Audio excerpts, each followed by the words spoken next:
আপনি আমার ছবি তোলেন কেন? হাই, আমি আমান, প্রফেশনাল স্ট্রিট ফটোগ্রাফার। আপনি যদি চান আমি আপনার আরো কয়েকটা ভালো পোর্ট্রেট তুলে দিতে পারি।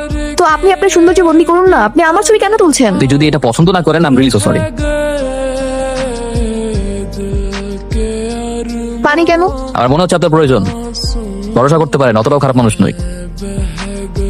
একজনকে পাওয়ার জন্য সবকিছু ত্যাগ করে চলে আসছি, জানি না সে আসবে কিনা, তবুও তার জন্য অপেক্ষা করছি। এটাই হচ্ছে এই যুগের ভালোবাসা।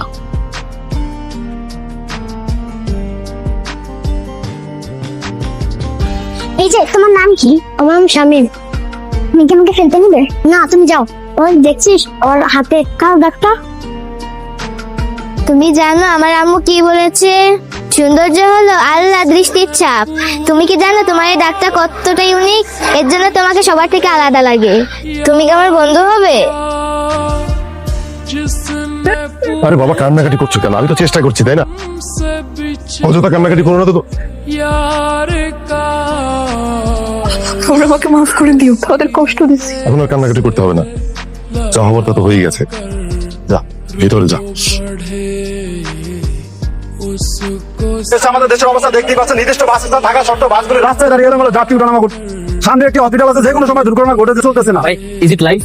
আপনি হচ্ছে যানজট হিসেবে কিছু বলেন। হ্যাঁ, আমি বলতে চাই। Hello Sara, it's me. ভাই ভাই প্লিজ আমাকে বলতে দেন না ভাই, আমার জীবন মরণের প্রশ্ন, প্লিজ প্লিজ।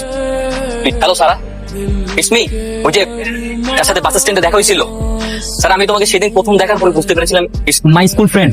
স্যার, তোমার মনে আছে তোমার হাতে সেই ইউনিক চিহ্নটা?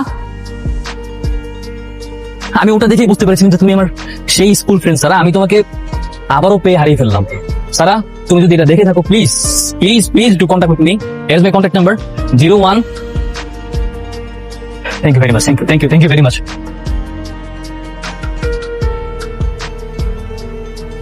হ্যালো হ্যালো আমান, আমি সারা।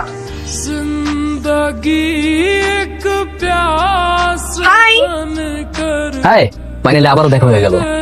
15 ইয়ার্স, ভাবা যায় 15 বছর পরে আবারও স্কুল ফ্রেন্ডের সাথে দেখা। কি মিরাকেল। কিন্তু আমি ভাবছি তুমি এতটা ড্রামাটিক কবে হলে? না মানে সেদিন আমাদের স্টেশনে দেখা হলো, এরপর তুমি আমাকে চিনতে পেরে কি ড্রামাটিক ভাবে খুঁজে বের করলে? ব্যাপারটা একটু অদ্ভুত না? আচ্ছা, সেদিন তারপরে কি ঘটেছিল? সেদিন আমার সবটুকু বিশ্বাস ভেঙে গিয়েছিল। যাকে বিশ্বাস করে বাবা মাকে ঠকিয়ে পালিয়ে গিয়েছিলাম, সেই আমাকে ঠকিয়ে চলে গেল। তার বিশ্বাস ভাঙে, যে ঠকে যায় তখন তার মূল্য বেড়ে যায়, তখন কেউ তার মূল্য কমাতে পারে না। হ্যাঁ, এই জন্য ভেবেছি এখন থেকে আর প্রেম নাই, নিজেকে ভালোবাসবো।